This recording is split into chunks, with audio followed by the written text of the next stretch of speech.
Всем привет! Пришла к запрошенному туберкулезному диспансеру. Знаю, что в 2014-2015 годах он работал. Сейчас здесь все в запустении, окна разбиты. Сейчас загляну внутрь.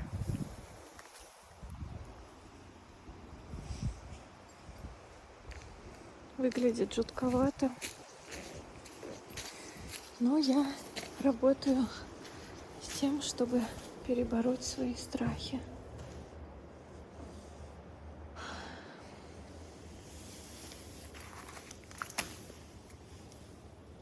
Журнал «Агитатор».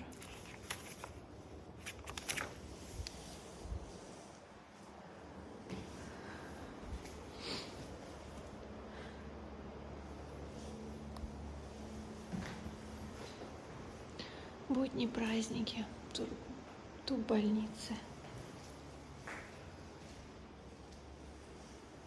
Бля, страшно.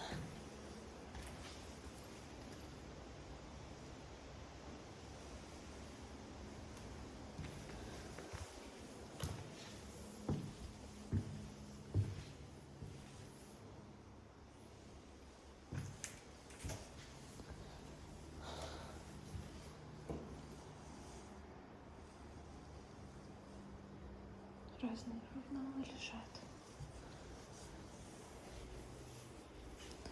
Тут явно поработали мародеры.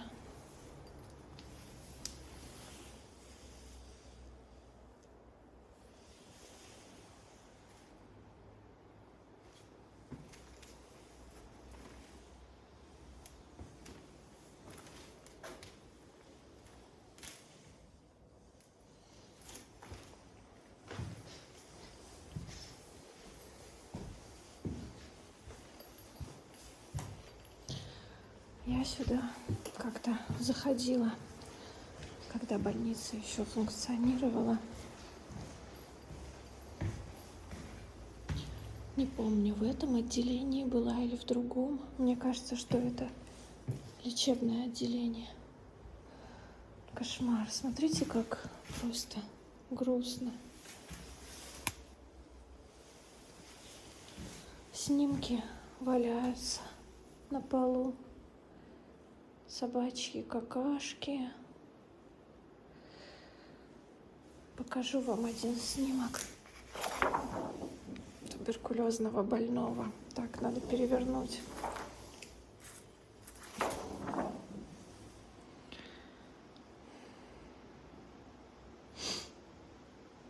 49-й год, ничего себе.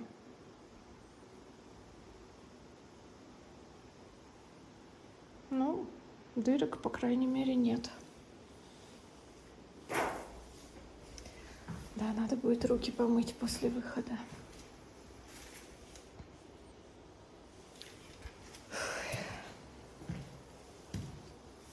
Интересно, что там.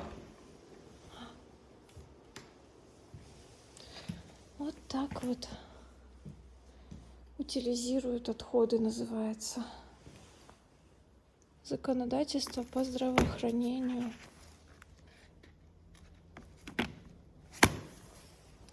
Вестник хирургии.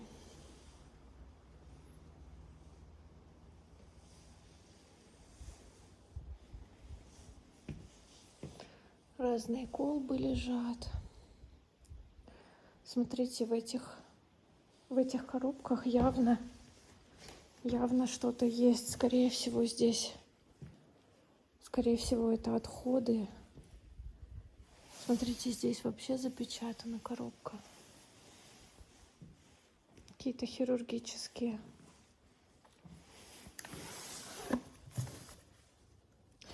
Я поняла, это использованные колбы. Кошмар.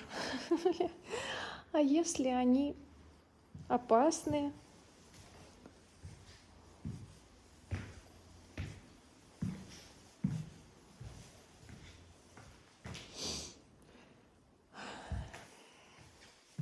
Значит, это лечебный корпус.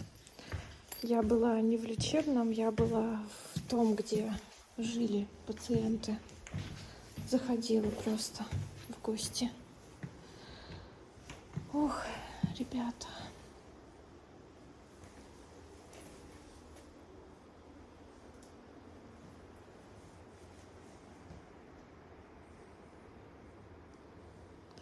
Вот так вот.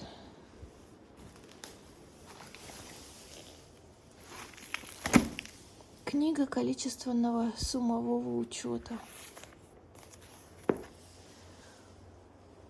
Рабочий проект туберкулезной больницы. Сметы. Разные документы.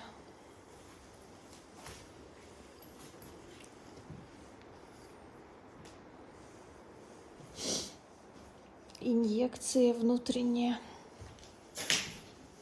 Так.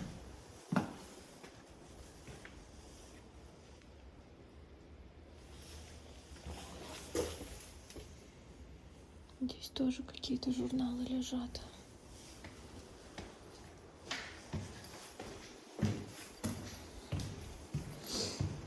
Пойду-ка я отсюда.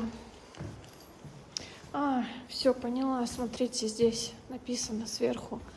Рентген-кабинет.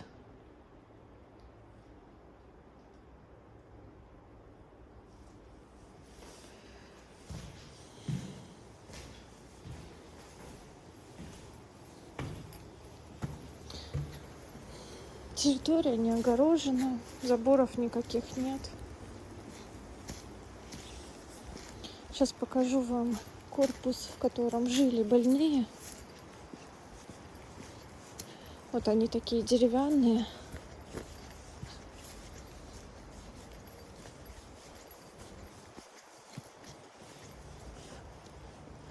Здрасте. Там две девушки гуляют. Я напугалась сначала.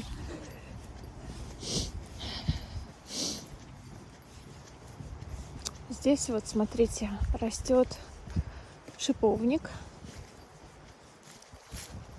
А тут вот корпуса, в которых жили, лечились люди. Так, что-то я... Вот тут еще один корпус у нас. Посмотрю, что там.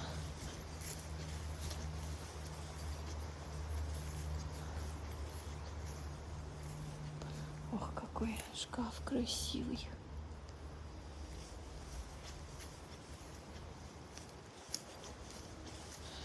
Кабинет ЭКГ. ЭКГ — это эхокардиограмма, когда смотрят, как работает сердце. Внутрь не пойду.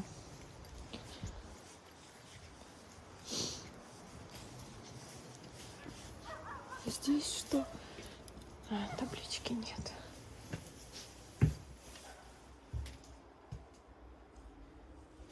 Тоже куча бумаг.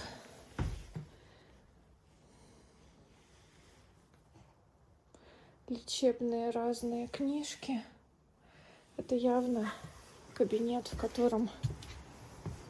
Ой, бля! Не надо ко мне лезть. Ё-моё. Так, ладно, потихонечку уходим. Фу, нельзя. Ребята, господи, сколько собак. У меня ничего нет, ребят. У меня ничего нет. Так, собака большая подходит явно с добром. Привет. Хорошая. Привет. А у меня ничего нету. Нету ничего. Нету. Господи, откуда вы? Ребят, у меня ничего нет. У меня нет еды. Нету ничего. Все, потихонечку. Кошмар. 1, 2, 3, 4, 5, 6, 7, 8, 9. 9 щенков и несколько взрослых собак. Да вы, малыши, да вы такие сладкие. Хорошие, хорошие, хорошие. Маленькие, хорошие. Худющие. Вон та собака, как будто ее кто-то кормит все-таки, взрослая. Да маленькие, да вы такие хорошие. Погладить тебя, зайка? Мося, Мося. Давай поглажу. Поглажу? Нет? Скажи, если еды нет, то нам не интересно. Так, что, продолжим прогулку по территории, раз собаки нас не трогают? Но на самом деле немножко было страшновато. Ой, кошмар. Я когда сюда шла, увидела девочку Алабая, худющую. Ну, не сильно худющую, но худую, достаточно худую. И вот вчера я встретила хаски. Скорее всего, это была потеряшка. Ага, все, я вспомнила. Вот в этом корпусе я была. Вот в этом корпусе. Самое печальное, что всех этих щенков ждет, конечно же, голодная смерть. Так, ну давайте посмотрим. Ух, жутковато.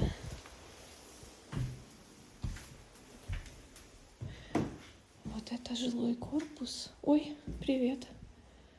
Я, наверное, лучше пойду. Короче, да, здесь живут собаки, поэтому здесь... Да, ты хороший. Поэтому здесь так много какашек. Ой. Вот они здесь обитают. Вот так выглядели комнаты. В комнате было по 2, по-моему, 3 кровати.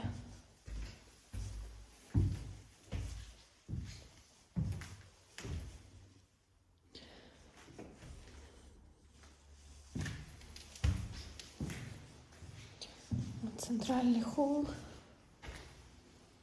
Ну вот. Скорее всего, матрасы разодрали собаки, я думаю.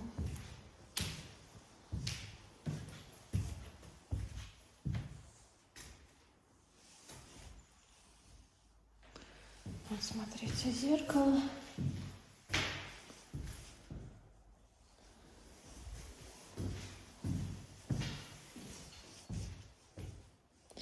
Чё, не тронет, надеюсь. Пойду обратно тем же путем.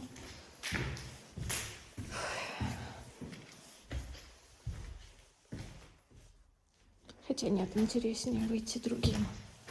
Покажу вам беседку для отдыха.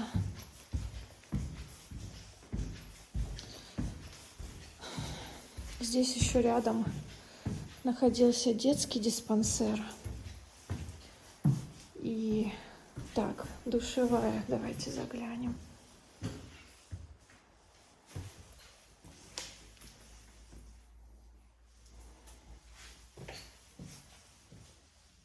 Туалет не очень чистый. Выхожу обратно и вот вижу беседку. Смотрите, здесь еще интересный момент. Правила внутреннего распорядка. Подъем в 7:30, измерение температуры, туалет, прием медикаментов, завтрак, медицинские процедуры, обед, тихий час, вечерняя прогулка. И вот нарочно не придумаешь, называется, лежит сертификат Республиканской туберкулезной больницы Карачаево-Черкесской Республики. В 99 году медицинское учреждение получает квалификацию 3-ю категорию согласно протоколу. Срок действия до 2002 года. Не понимаю, почему здесь гора мусора. Возможно, сюда его просто свозят. Как меня собаки услышали, вообще не поняла. Ну, в общем, вот такая прогулка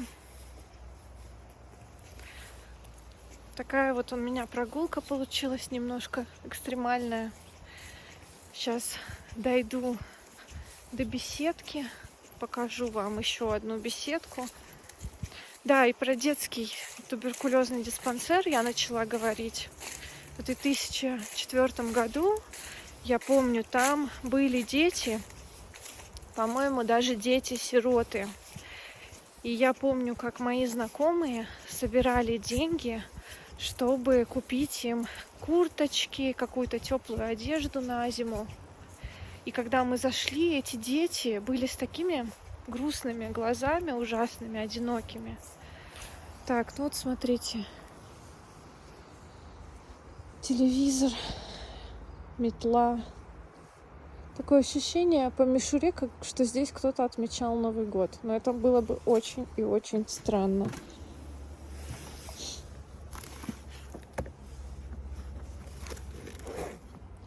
История коммунистической партии Советского Союза. Вы серьезно, ребят? 1982 год.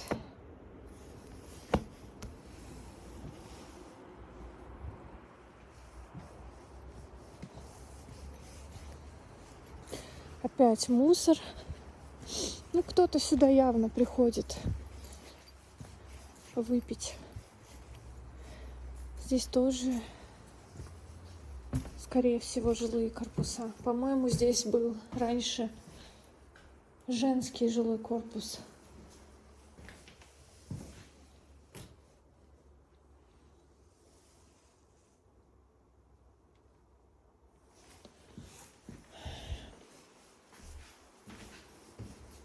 Помещение класса Б.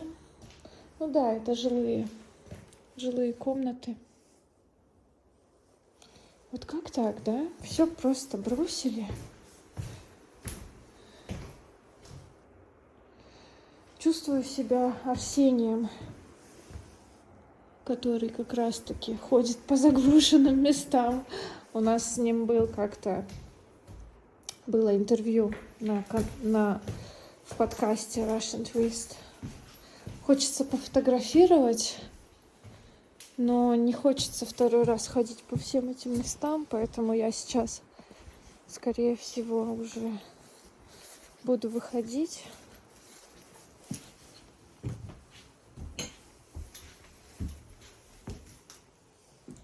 Что это, скорее всего, какой-то процедурный кабинет.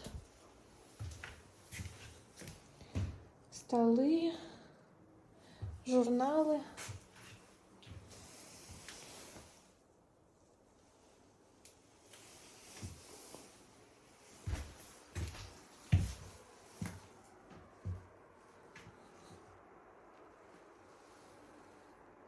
Это что такое? Зачем здесь банка с фасолью? Интересно.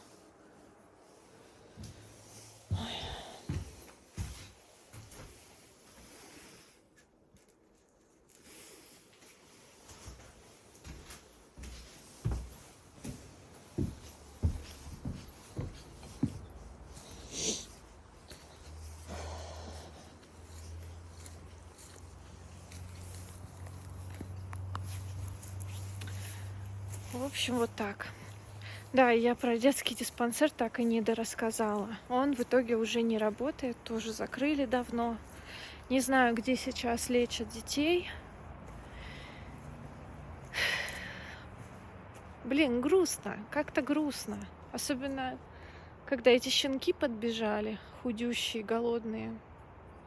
Грустно, что такие советские постройки просто заброшенные и никому не нужны. В принципе, дома-то нормальные. Только отремонтировать, отреставрировать, и, в принципе, можно было бы и дальше принимать пациентов. Потому что Кавказ — это очень хорошее место для тех, у кого заболевания легких, так как здесь чистый горный воздух, чистая природа и высокогорье. То есть все способствует тому, чтобы человек выздоровел. И как раз во время пандемии нам не хватает таких мест, которые помогут людям с проблемами улучшить свое здоровье. В общем, ребят, на этой замечательной ноте я заканчиваю свой прямой эфир, точнее, свою запись. Всем не болеть.